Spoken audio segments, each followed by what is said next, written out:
Okay, hopefully you can hear us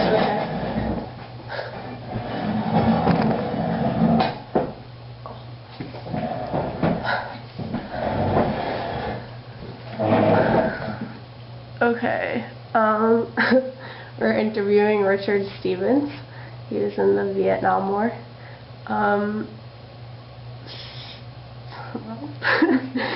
Good morning, everyone. What were your family's reactions before you left for war? Well, I don't think they were too wild about it. I don't know how much you know about Vietnam, but it wasn't a very popular war. So, although my father was a World War II veteran, so you felt like you had to, you know, do your part. So, a lot of guys went to Canada. I don't know whether they were more patriotic or what, but it wasn't a popular war, so the family wasn't too happy about it. But there's not much you could do. It was either go to, I was drafted, so you either went in the Army or wherever they sent you, or you went to jail. So those were the alternatives. How did you like where you were stationed? It was nice. Originally I was in New Jersey for basic training and advanced training, they called AIT, and then I went to Germany. I was in Germany the whole time. I didn't go to Vietnam. So I was lucky in that respect. Did the culture there impact you at all? Not really, because you're with your military group most of the time. You interacted with the local people rarely. You did get leave and go out around the German countryside. I did go to Switzerland and Italy while I was there on leave. It was quite an experience. So for someone who's never been in war, like us, can you describe what it was like for you? War? Yeah. Well, again, I didn't go to Vietnam. Not everybody went to Vietnam, so. But it was a pretty tumultuous time. Vietnam was not. No war is good, you know. And Vietnam was very unpopular, especially for the guys that went there and came home. They were looked upon as being patriots, serving their country. So while you were in Germany, what kinds of things did you have to carry with you, and what did you have to do? I was a radio teletype telephone operator, and they were called deuce-and-a-half trucks, 2.5-ton trucks with on the back of the truck was a whole radio teletype communication center, and we would go out in the field and you just set up communications. It's pretty obsolete today, but you'd have to actually teletype things in Morse code. I don't even know whether they use it still. So that's what we would do, and we would support the other aspects of the unit we were in. Who was it to communicate with? Just other units. There'd be a medical unit, the infantry, the armor, and sometimes we'd set up communications with the Germans. They'd go out and do training exercises.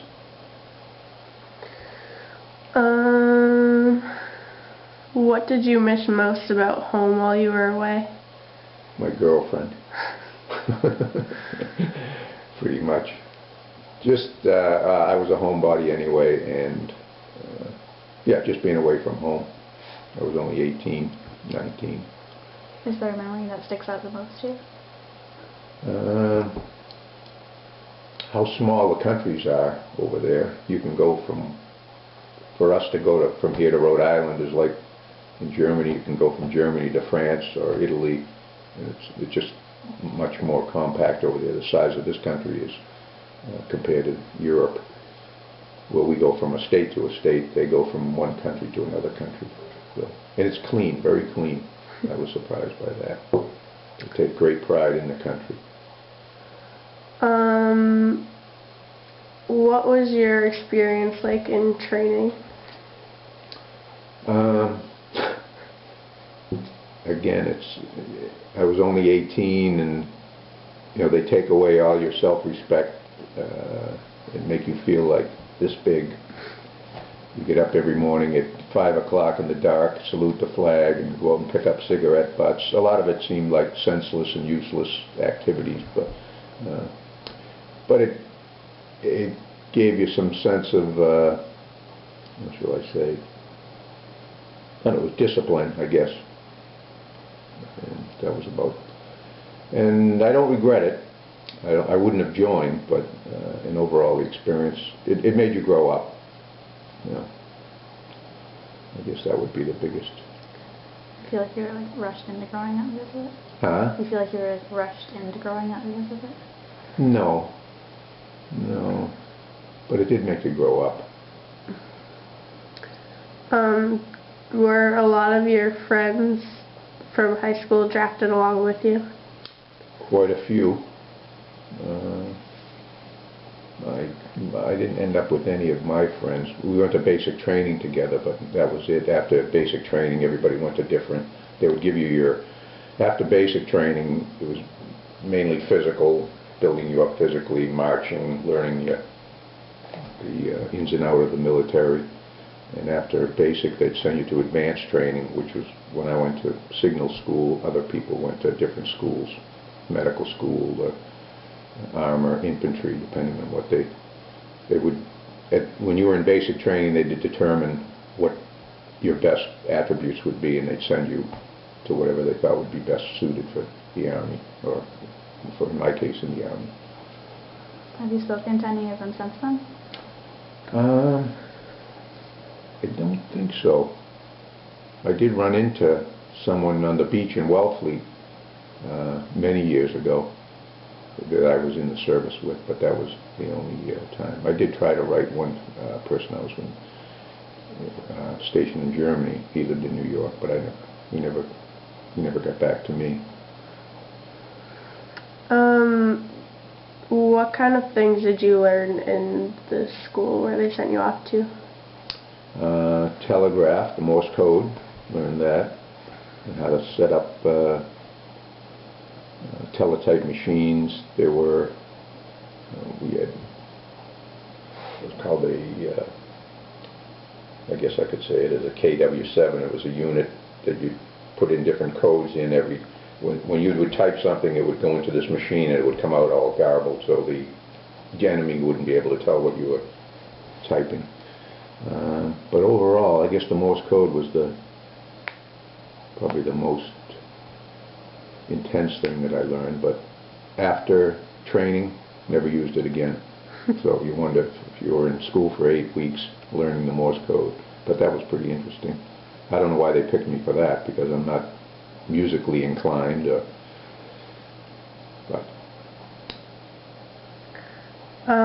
So you were drafted. What kinds, or what am I trying to say? What was drafting like? How did that work? Well, when you're 18, you have to register for the draft. Even now, there is no draft now, per se, but in that time, you had to register for the draft at 18, and they would just pick your birth date, I guess. After I was drafted, they had a lottery system where, I don't know exactly how it worked, but you were less likely to get drafted. It had to do with your birth date. And they just sent you a letter saying, greetings, you've been selected, and you had to report and take a physical. If you passed the physical, you had to do 2 years of active duty. So it went very quickly, though. With the physical, were they strict, or were they just sort of? The physical?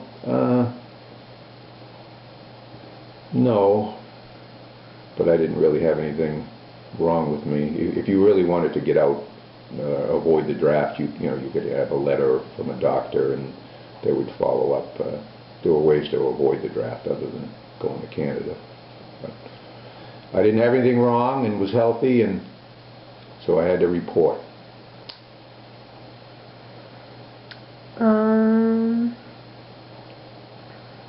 What kind of drills did you go through in training? What did we do? Well, a lot of marching, firing a weapon, different kind of weapons, all the weapons you would use: hand grenades, rifles, bayonets. Let me see. You had to break down your weapon and be able to clean it, put it back together in a certain amount of time. Training for gas attacks. A lot of military justice. And drilling for just basic marching. And we would have inspections all the time. You'd have a foot locker where everything had to be in a specific place, and spit shine your boots, and it was very, very regimented. You had to look perfect all the time, and if you didn't, you were called out, and you'd either get KP, we had to peel potatoes, or night duty or night watch, or something that wasn't very palatable. Okay, we're gonna pause for a second. All right. Okay, could you describe a typical meal that you would have while you were on duty?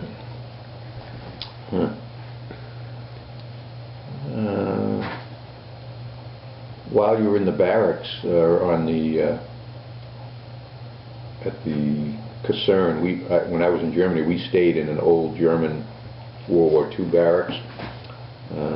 And the mess hall was fairly good food, from what I recall. I didn't have any complaints about the food. It was different every day, but it was obviously they'd make everything in huge quantities. So you had beans or porridge or whatever they were making for the day. You couldn't go in and order anything. Maybe you can now. I don't know.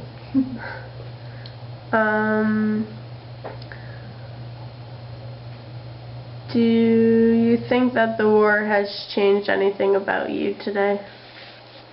No.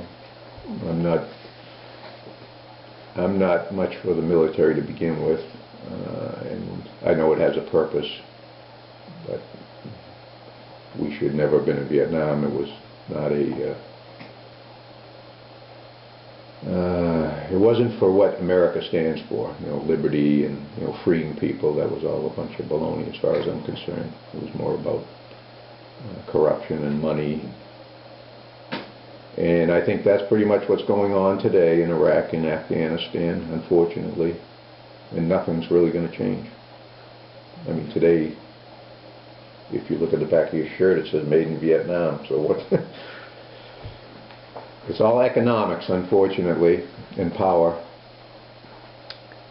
You'll probably get thrown out of school for this. You're going to have to edit this. Do you have any other thoughts on the war that's going on today?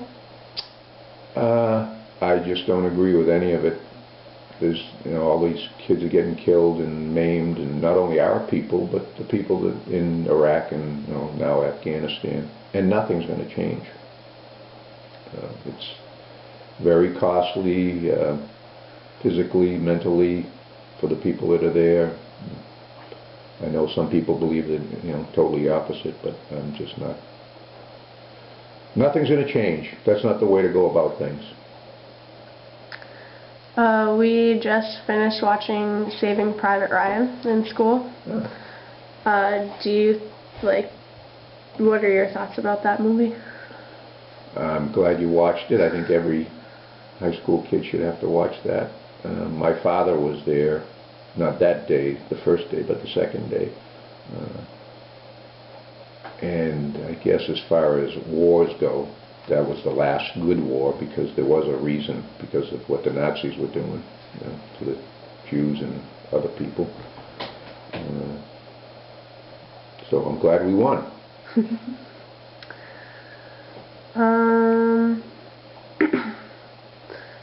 If you could go back and change anything, would you? And what would it be? No. Again, I would. When you're that young, 18 years old, I didn't know what I wanted to do. And maybe you guys will have a different take on things, but I had graduated high school. I was 17. I'd been out working for a year and really didn't have any direction. So in that respect, the service. It, again, gave me some discipline. I'm glad I didn't go to Vietnam, that's for sure. I don't like snakes. So would I change anything? No, I guess not. What's the first thing you did when you came back? What did I do? I'm not sure. It's kind of a blur. And it goes by so fast. 2 years is just a blink of the eye when you think about it. You know, at the time you go, wow, 2 years now, what am I going to be doing here? Will I ever get home? But I don't know. After the 2 years, after you're in for that long, again, which isn't a long period of time, but you're just accustomed to everything, and you know, the military way. I guess I was surprised by the way people looked at you when you came back if you were in a uniform. Again, because Vietnam was unpopular. And even though I didn't go, you're in a uniform and people look at you a little differently. In a bad way? A lot of people did, because a lot of things happened in Vietnam that were very bad.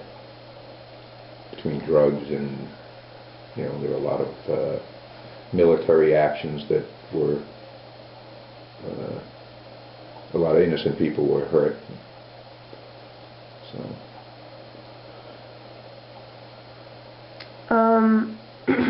Did you get to write to your family while you were in Germany? Yes, I think Grandma has my letters. Yeah, you could write all the time. We got the mail service was very good. You'd go to a, or it would go, if you were on the West Coast, it went to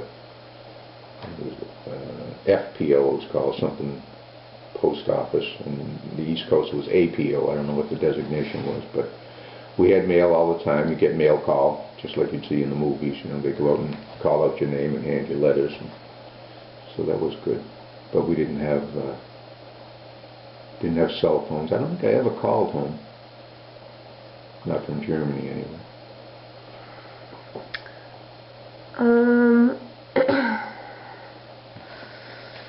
What were your biggest challenges after returning home? None really. I think I had, again, with the discipline from being in, I decided I did want to go to school and went, you know, applied to college and went back for a short period of time.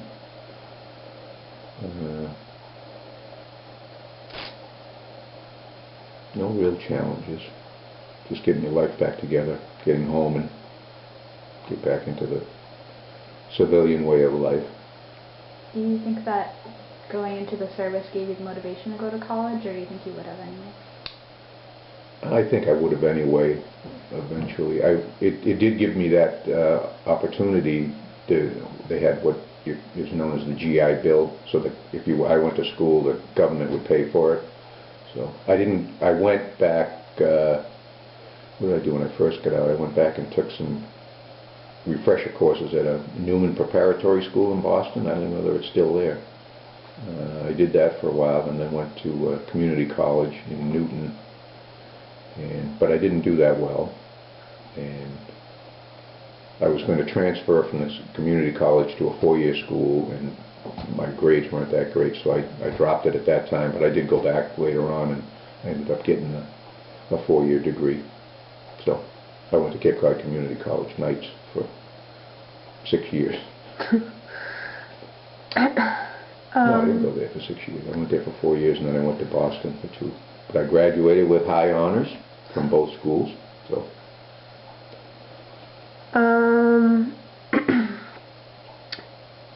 How was life different when you got home from when you left?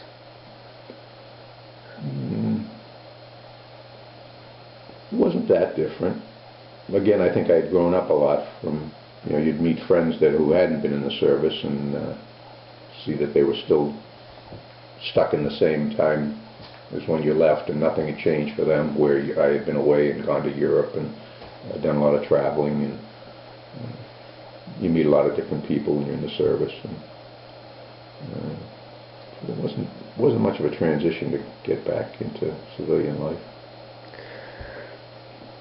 Did you have a different outlook when you came back? I think so, yeah. Like a major difference?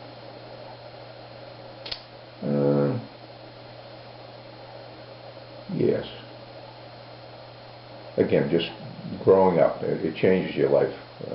You're away from home and you're under the control of the military, the higher ups, and you have to do what you're told all the time, or you pay the consequences. So yeah, it was a growing up experience, that's for sure. Okay, we're going to take another pause. Okay. Okay, was there ever any fears that you had while you were in Germany, or that like the war was gonna move or anything? No, something happened in Europe while I was there. They had, I know that Russia was going to invade Czechoslovakia. I think that's what it was at the time. I forget. It was 1968 or 69. So we had to mobilize. They would have what you call an alert. They'd make everybody get ready for war, basically, and we'd go out into the field and set up, and I think that was the only scare at the time in Europe. And I think that was it. Either Russia and was going to invade Czechoslovakia, or I'd have to go back and look at the history books. It was a long time ago.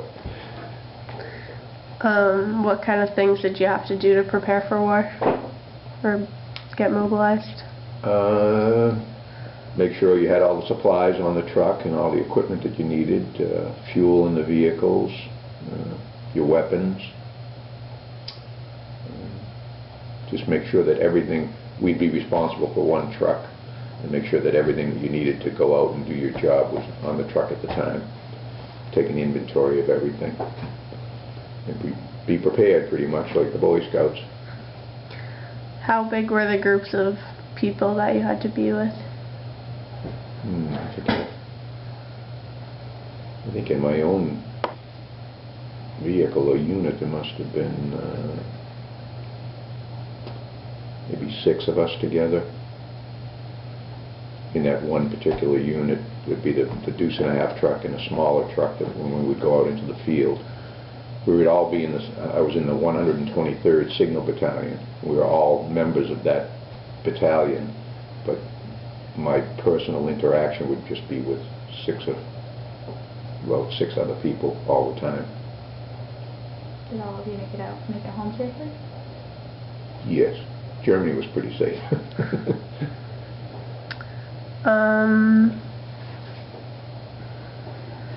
But a lot of good friendships, I'll say that. That was one of the best things. A lot of very good people you meet from all over the country.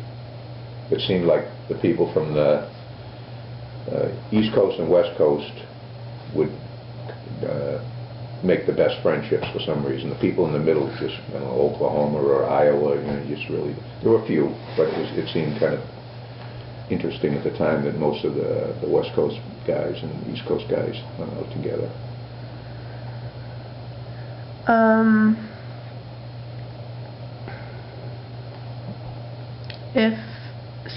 If your daughter, if any of us were going to join the war, what would your feelings be on that? I would hope you wouldn't. I don't think there's anything wrong with the military. Again, there are a lot of opportunities, but I think it could be used rather than fighting wars and killing people. There could be better uses for the military, more like a Peace Corps type organization rather than fighting. Again, nothing's going to be solved from what's going on. So, but I wouldn't say anything negative about it if you wanted to join the service. There are a lot of opportunities, educationally and travel-wise, and a lot of people make good careers out of the military. When you hear someone talk about the war in Vietnam, what's the first thing you think of? what the times were like then. It was just a very different time in the country. A lot of, hippies, a lot of changes going on. Hippies, drugs, free love. It was a very interesting time to grow up. And then the war, unfortunately.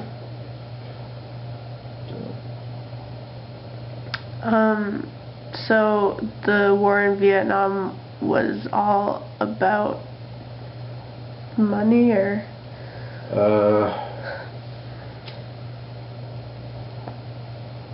It was about power. I don't know why we were there to begin with. They say it was for democracy, saving, the people of Vietnam from communism. Some people don't want to live like we do, and some countries are best suited to have other types of governments. This country is great. It's the greatest country in the face of the earth, but it may not be for everyone. So we can't go in and impose, although they say that the Vietnamese people may have wanted us there, but I don't believe that's true. It's the average Vietnamese person was a rice farmer. He could care less. He just wanted to be left alone and raise his family and live. And we went in there and ruined the country, basically. And 50,000 U.S. kids got killed. Was that a lot compared to other wars? Yes, quite a bit. I don't have the statistics, but I've heard them before. I don't know whether it was even more than, it couldn't have been more than World War II, because that lasted for 6 years. So I think the Civil War was the most costly war we've ever had, as far as death.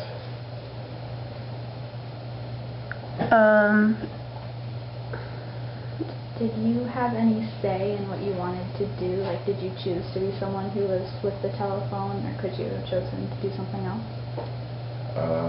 As far as what I did in the service, no. Again, you'd go to, I think it was 6 weeks of basic training, and after that they would give you what is called an MOS, your military occupational specialty, and through testing they would determine what you were best suited for. If I had joined, I might possibly have been able to pick something, but they determined what you would do, and that was it.